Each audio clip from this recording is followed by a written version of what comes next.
seems to say that coffee, even in large amounts, doesn't adversely affect blood sugar. For me, it seems that caffeinated coffee in the morning causes slightly elevated blood sugar for the rest of the day.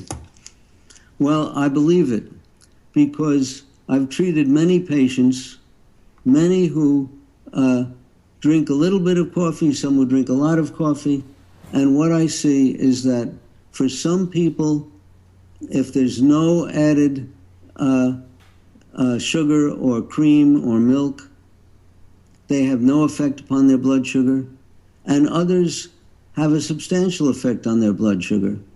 So it's not what you're going to find out on the internet. It's going to vary with the individual.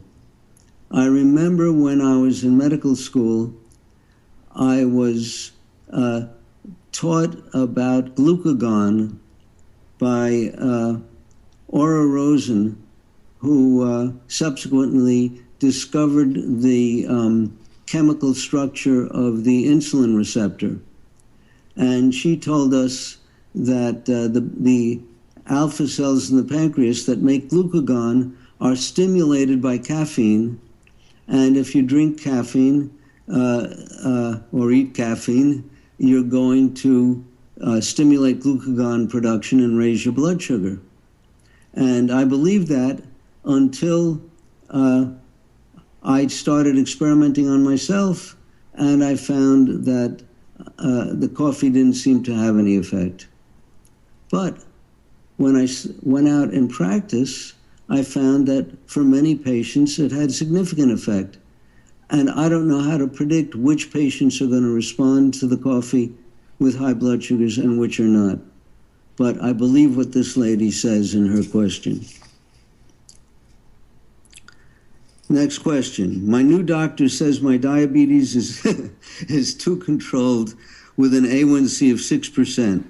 I am 68 years old. He says it should be above 7 for older people. Is this true?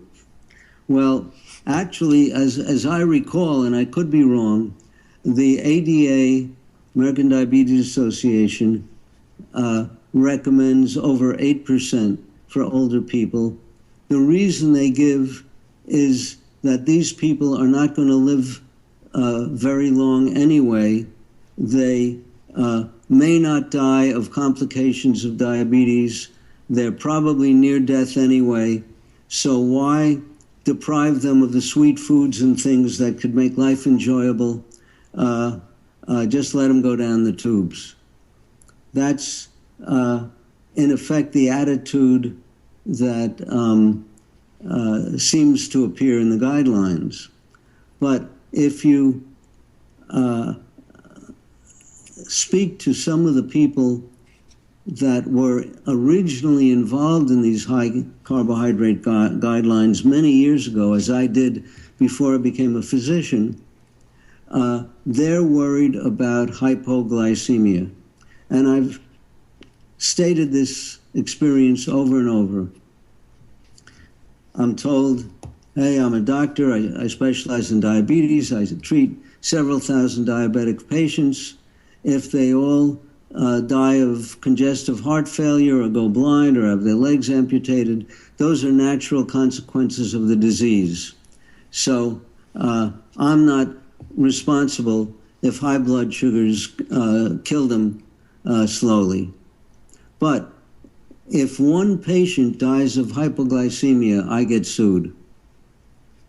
Well, in modern years, there's even an additional factor to take into consideration. Let's say that a doctor is treating an older patient. The patient dies of hypoglycemia, but he's told the patient, you have to keep your blood sugars, well, an A1C of 8 would be above 280. No, I'm sorry, above 220. And this patient dies of hypoglycemia. The doctor can say, I my chart notes show that I was practicing in accord with the ADA guidelines. I told him his blood sugars have to be above 220, his A1C has to be above 8, so I was in accord with the guidelines. And in most courts in this country, if you stuck to the guidelines, you can't be sued. So even though he died of hypoglycemia, I can't be sued because I was sticking to the guidelines. That's sort of the ball game. And if your doctor is trying to do this sort of thing to you, you should find a doctor who's more sympathetic and who would place a greater value on your survival.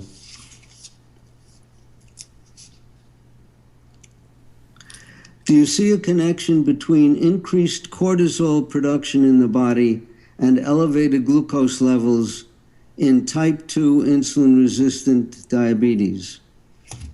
Well, there is a disease called Cushing's syndrome where people make too much cortisol. Although I've seen thousands of patients, both in my private practice and in clinic, I cannot offhand recall one patient with Cushing's syndrome. Maybe I saw one somewhere back there, but this is very rare. And cortisol can raise blood sugars. I've had patients who were given prednisone pills, which is sort of equivalent to having a high cortisol, and their blood sugars went very high depending upon the dose of the prednisone. When I had frozen shoulder some 50 years ago, an orthopedic surgeon injected cortisone into my shoulder, and my blood, and I think that may have been, maybe it was 40 years ago, just after I got my first meter, and my blood sugars were high for 2 months. And I've seen other people who receive steroid injections having high blood sugars for periods of months, again from cortisol. So if you give cortisol, you have to be prepared to give more insulin if the cortisol is really necessary. Now, in my case, for the frozen shoulder, that made it temporarily feel better and later made it get worse. The treatment for frozen shoulder is trigger point massage, not injecting with steroids. And many of these orthopedic procedures of injecting steroids are not effective, but some of them are. So it's highly variable upon what treatment's going to work and what isn't. In any event, cortisol raises blood sugar.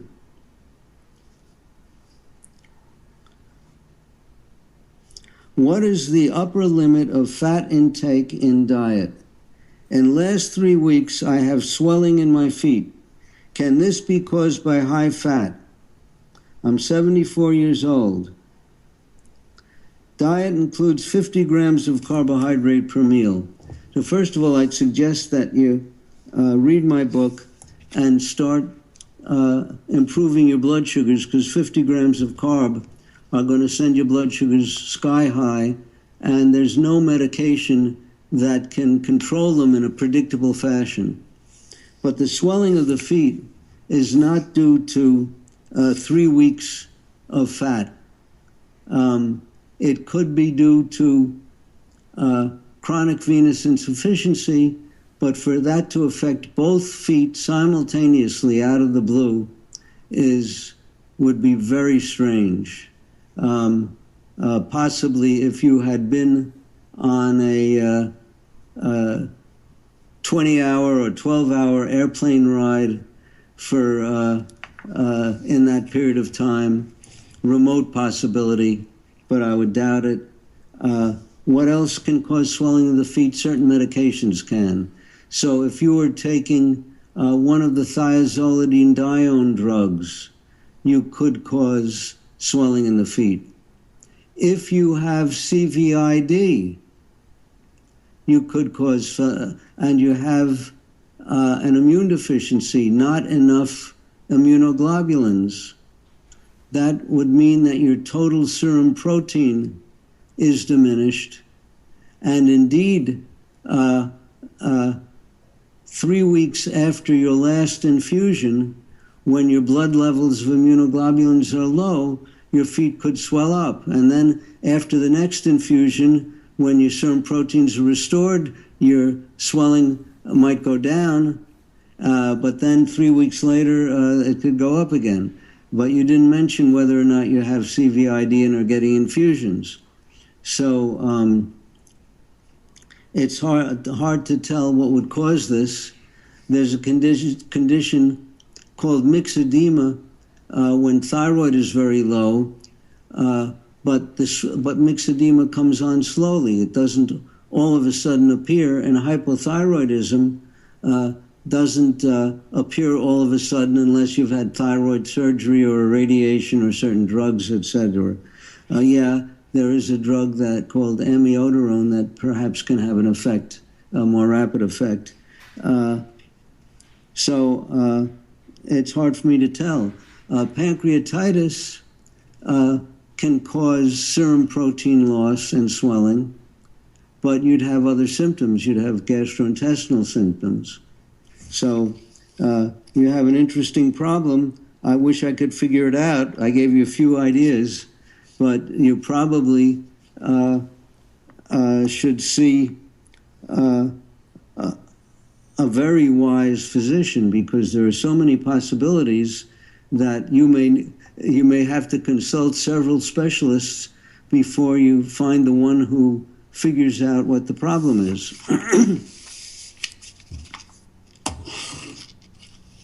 My 16-year-old daughter plays varsity sports. She becomes shaky and nauseous in the middle of lacrosse games. I checked her blood sugar was 180 milligrams per deciliter. Fasting glucose is 83. Is this a beginning sign of diabetes? Boy, it surely looks suspicious to me. Now, the first thing I would do is check your meter, because there are so many grossly inaccurate meters on the market that the error could be in the meter.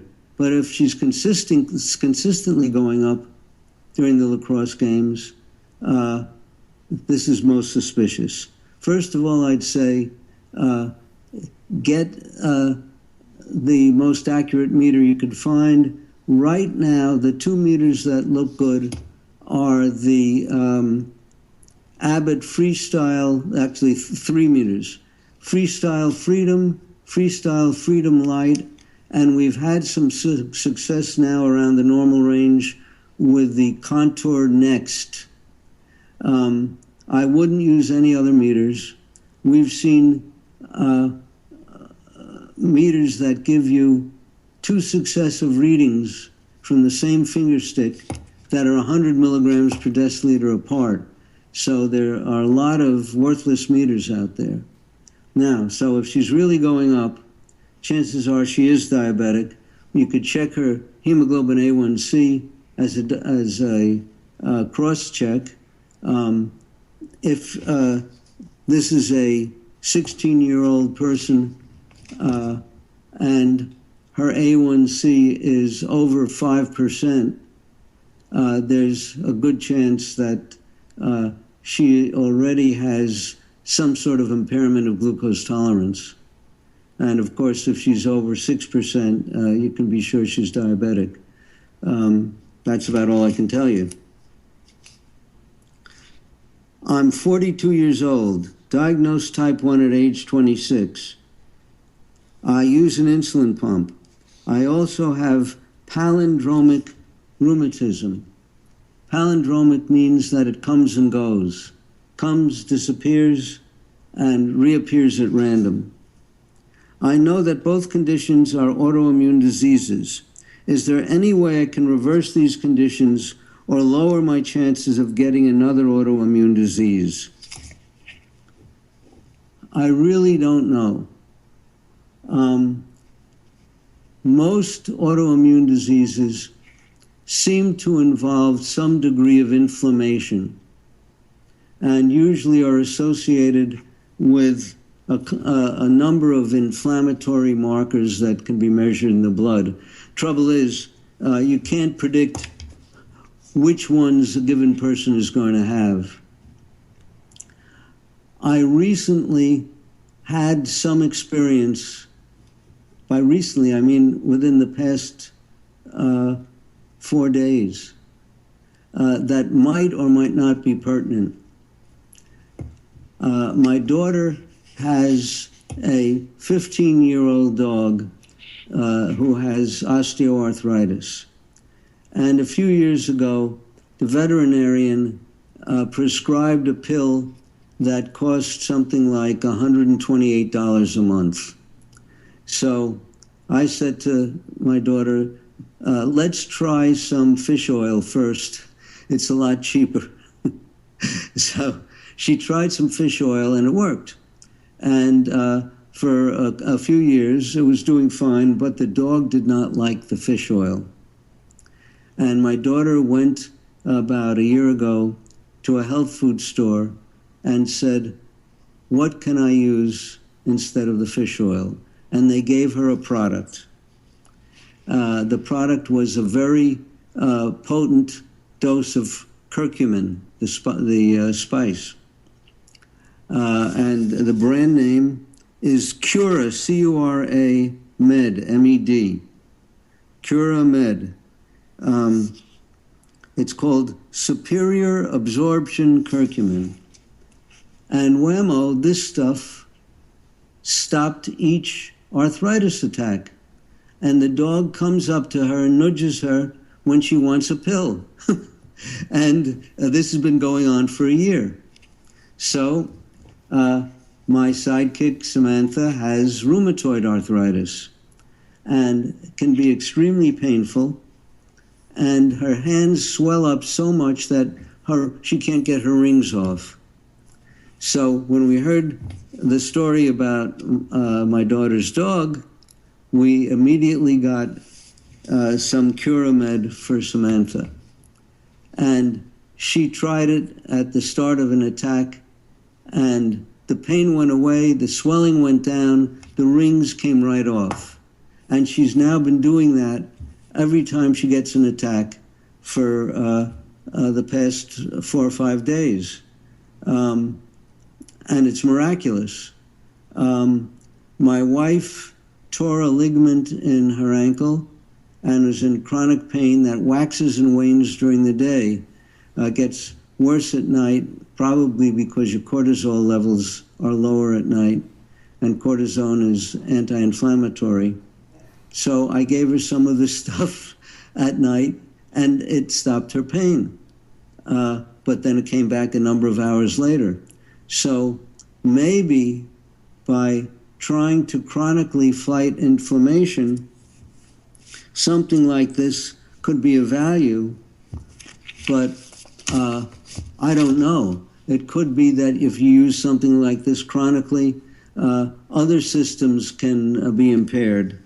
But I thought this was interesting enough to talk about, and I really don't know how to universally prevent autoimmune disorders. Next question. What do you think about all the positive talk about coconut oil? Should it be included in the diabetic's diet? There's been pros and cons talk about coconut oil. It has a trans fat that supposedly has some benefits to it, maybe cardiovascular benefits. I believe it's palmitolinolenic acid.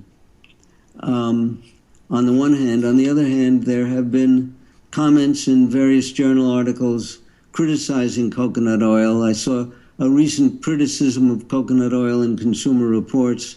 I think that if you have diet, and the question is, should this be included in the diabetic's diet? Looking for magical things outside of blood sugar control is sort of spinning your wheels and wasting time, I think. The people who do the best are the people with normal blood sugars. I've not seen well, I've seen only one case of benefit from a supplement that I could attest to and say I actually saw this. That was the case of the lady who couldn't control her overeating and had chronically high blood sugars in spite of taking insulin. And when she took vanadyl sulfate, her average blood sugar went down considerably and was much more stable.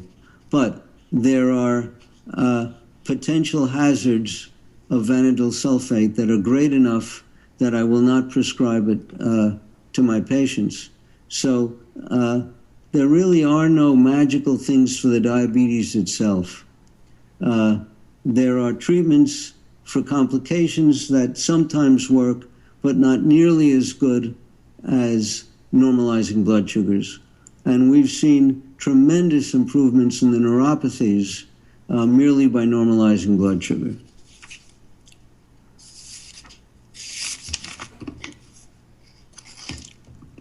A lot of long-term type 1 diabetics are suffering with insulin resistance. We don't know what to do. Most of us can't lose weight. Well, first of all, you should read the book Diabetes Solution. The key is a low carbohydrate diet, but it's also a lot of other things that we describe in the book. I have one patient who we put on a low carbohydrate diet. She lost about 20 pounds and stopped losing weight. So we started this non-athlete lady exercising. And she exercises several times a week. And she's now losing weight, I think, at about a half pound a week.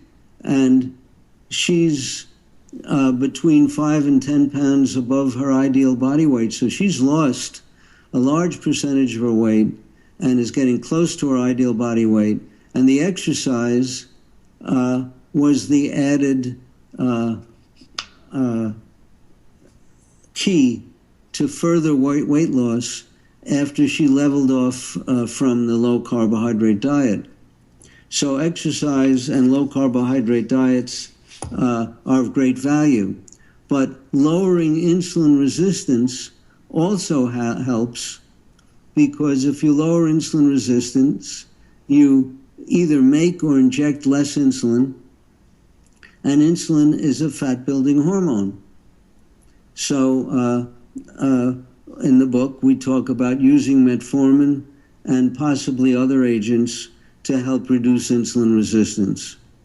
My favorite is the metformin, and there are new potential problems that have been discovered since the book, that you have to check vitamin B12, homocysteine, and methylmalonic acid, which are markers of B12 deficiency, because metformin can interfere with the absorption of B12, and you might need a B12 supplement. But otherwise, it's pretty benign stuff. For some people, it causes diarrhea. And I tend to avoid the other drugs that reduce insulin resistance, except as last resorts.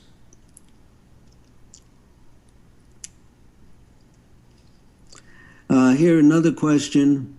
How many units of insulin per day is healthy? I think there's a very simple answer.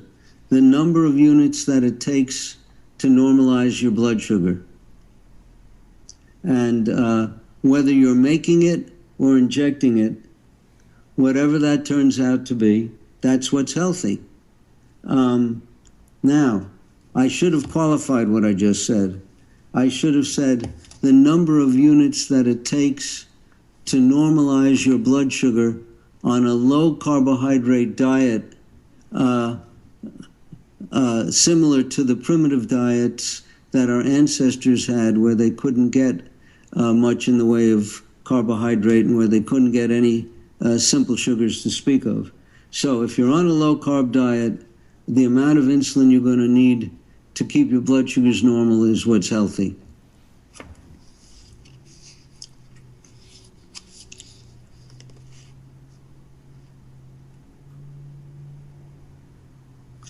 Let's see.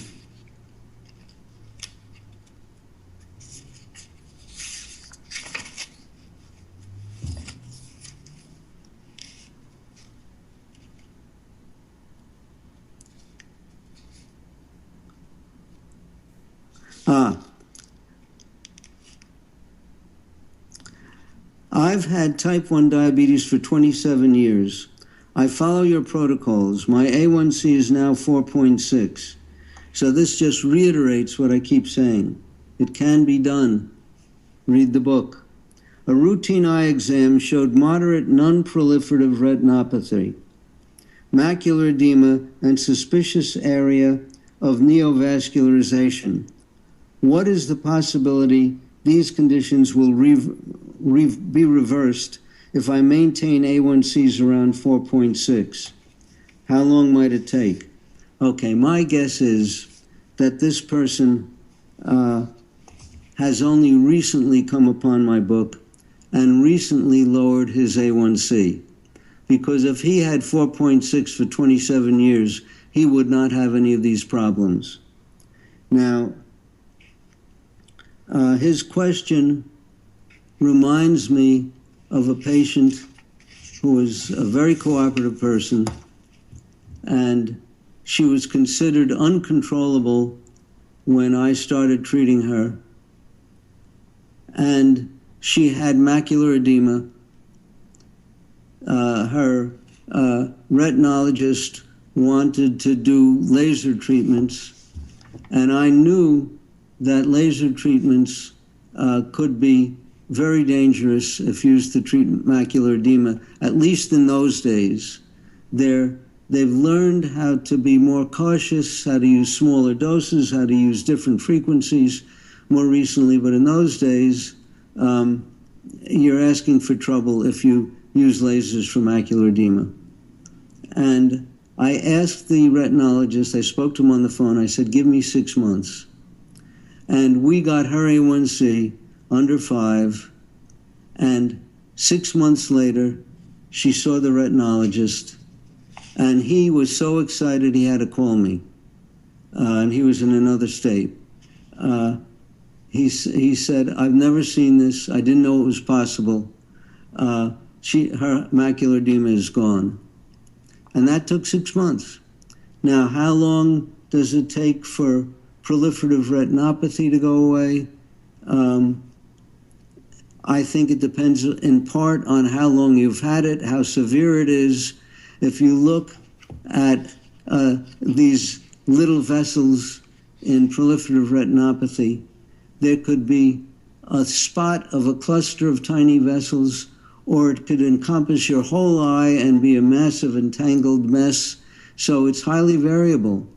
But the fact that this case of macular edema vanished so rapidly, 6 months, I would encourage you and say that your problems will go away in real time. How long, I don't know, but just keep up with that 4.6.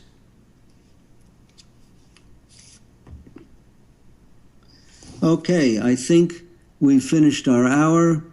Remember that our next teleseminar will be on Wednesday, November 25, 2015. Thanks for listening, and I look forward to speaking to you again in a month.